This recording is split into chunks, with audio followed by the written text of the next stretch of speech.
সমস্যাটো সমাধান হোৱা নাই আৰু নিৰ্বাচনৰ প্ৰাক মুহূৰ্তত এইখিনি সময়ত আমি অসম চৰকাৰ আৰু ৰাজনৈতিক মহলক আমি স্পষ্ট বাৰ্তা এটা দিব খুজিছো যে অসমৰ কৰ্মচাৰী সমাজে পুৰণি পেঞ্চনৰ বাহিৰে কোনো ধৰণৰ গত্যন্তৰ কথা নুবুজে নুশুনে নামানে গতিকে সোনকালে নিজৰ নিজৰ স্থিতি স্পষ্ট কৰক অসম চৰকাৰক আহ্বান জনাইছো সোনকালে পুৰণি পেঞ্চন ব্যৱস্থাৰে আমাৰ কৰ্মচাৰী সমাজক সুৰক্ষিত কৰক দ্বিতীয় কথাটো হৈছে ৰাজনৈতিক মহলে এতিয়াও তেওঁলোকে লগ হৈ এটা সঠিক সিদ্ধান্তত আহিব পৰা নাই তেওঁলোকে চেগা চেৰকাকৈ যদিও কয় যে UPSৰ পক্ষত তেওঁলোকে কয় যদিও কিন্তু কাৰ্যক্ষেত্ৰত আমি দেখা গৈছে যে তেওঁলোকেও কিছু হুকা পিছলা কৰি থকা গৈছে এইবাৰ নিৰ্বাচনৰ প্ৰাক মুহূৰ্তত অসমৰ কৰ্মচাৰীসকলে দাবী কৰে যে আপোনালোকৰ স্পষ্ট স্থিতি জনাওক অনাগত সময়ত আপোনালোকে UPS ৰাজ্যত কৰ্মচাৰীসকলৰ বাবে প্ৰৱৰ্তন কৰিব নে নকৰে অসমৰ কৰ্মচাৰীসকল কেৱল 5 লাখ ভোটাৰ নহয় অসমৰ কৰ্মচাৰীৰ প্ৰতিটো জনগোষ্ঠী জাতি অঞ্চল প্ৰত্যেক অঞ্চলৰ পৰা প্ৰতিনিধিত্ব কৰে শিক্ষিত ব্যক্তি আৰু 50 লাখ 60 লাখ ভোটক তেওঁলোকে নিয়ন্ত্ৰণ কৰে গতিকে সেইকাৰণে তেওঁলোকৰ স্থিতিটো আমি স্পষ্টভাৱে জনাটো বিচাৰিছো আৰু তেওঁলোকক আহ্বান জনাইছো যে আপোনালোকে নিৰ্বাচনী ইস্তাহাৰতে নহয় নিৰ্বাচনী বিষয়তে নহয় সমস্যাটো সমাধানৰ ক্ষেত্ৰত আপোনালোকে সকলো লগ হৈ আপোনালোকে সিদ্ধান্ত গ্ৰহণ কৰাৰ ক্ষেত্ৰত কি পদক্ষেপ লৈছে আমি কৰ্মচাৰী সমাজক জনাও অনাগত সময়ত আমি কৰ্মচাৰী সংস্থা সংঘকো অনুৰোধ জনাইছো আমি বিভিন্ন ক্ষেত্ৰতে যে যেটো তেওঁলোকৰ এই মুহূৰ্ততো তেওঁলোকে কিছু কৰ্মচাৰী সংস্থা সংঘ এতিয়াও নিশ্চয় হৈ আছে তেওঁলোকক অনুৰোধ জনাইছো তেওঁলোকে আগুৱাই আহক এই সমস্যা সমাধানৰ কাৰণে ইতিমধ্যে আমি উত্তৰ পূৰ্বাঞ্চলৰ সকলো ৰাজ্যৰে কৰ্মচাৰী সংস্থা সংঘ লগ হৈ এই সংগ্ৰামখন আগুৱাই নিয়াৰ আমি এটা পৰিৱেশ সৃষ্টি কৰিছো আৰু অনাগত সময়ত অসমৰ লগতে উত্তৰ পূৰ্বাঞ্চলৰ 8খন ৰাজ্যৰ প্ৰত্যেক কৰ্মচাৰী সংস্থা সংঘই এই সংগ্ৰামত অৱতীৰ্ণ হ'ব তাৰ আগতে অসমৰ কৰ্মচাৰীসকলৰ কাৰণে সুখবৰ এটা আহক আৰু মাননীয় মুখ্যমন্ত্ৰী মহোদয়ক অনুৰোধ জনাইছো অসমৰ কৰ্মচাৰী সমাজক অনুৰোধ শীঘ্ৰে UPS পুনৰ ব্যৱস্থা বলবৎ কৰি আমাৰ কৰ্মচাৰীসকলক সুৰক্ষা প্ৰদান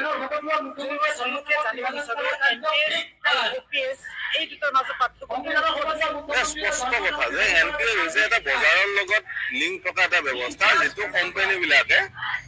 আমাৰ পৰা কাটি নিয়া পইচা আৰু চৰকাৰে দিয়া পইচাৰ ওপৰত বেপাৰ এটা কৰি তাৰে অংশ এটা দিয়ে আৰু সেই কাৰণে সমাজৰ বিভিন্ন স্তৰত থকা আমাৰ অৱসৰী কৰ্মচাৰীসকলৰ অৱস্থা এতিয়া একদম দৈন্যতা হৈছে আজি আহিছে অৱসৰীসকল তেওঁলোকে 1200 1500 1800 2000 পাইছে আৰু UPS ব্যৱস্থাটো হৈছে সম্পূৰ্ণ সুৰক্ষিত ব্যৱস্থা চৰকাৰে তাৰ দায়িত্ব লয় আৰু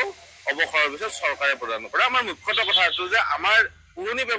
ব্যৱস্থাৰ মাজত যিখিনি আমাৰ সুবিধা আছিলে এটো হৈছে সন্মান আছিলে সুৰক্ষা আছিলে দায়বদ্ধতা আছিলে আৰু এটা মানে অৱসৰীসকলক সুৰক্ষা দিয়াৰ এটা দীৰ্ঘদিনীয়া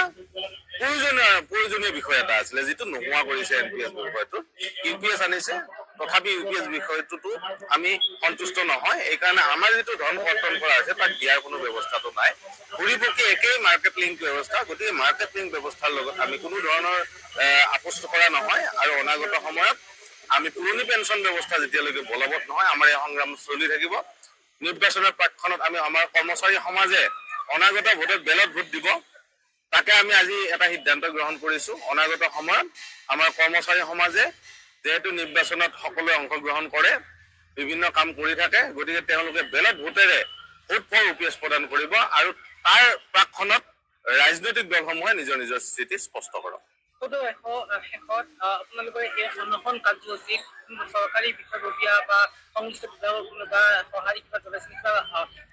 কিবা কৈছেনে আৰু যদি তেওঁলোকে সঁহাৰি নজনায় তেন্তে ভৱিষ্যতে নেক্সট পদক্ষেপ আপোনালোকৰ কেতিয়ালৈ অনশন কাৰ্যসূচী অব্যাহত থাকিব বা কি পদক্ষেপ ল'ব আমাৰ এইটো প্ৰতিকে অনশন কাৰ্যসূচী আজি এদিনেই আছে আমাৰ 100 মান ব্যক্তি হৈছে অসম সচিবালয় সন্থা মুৰব্বী বিভাগীয় আমলা সন্থা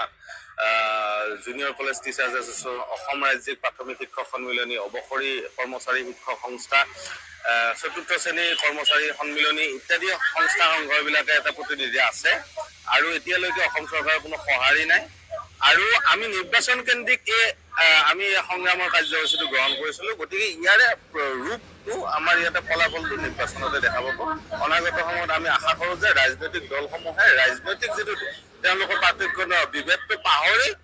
অসমৰ কৰ্মচাৰী সমাজক অসমৰ অৰ্থনৈতিক সুৰক্ষাৰ স্বাৰ্থত অসমৰ ৰাজ্যিক সুৰক্ষাৰ স্বাৰ্থত এক সুশৃংখলিত সমাজ ব্যৱস্থাৰ স্বাৰ্থত অসমত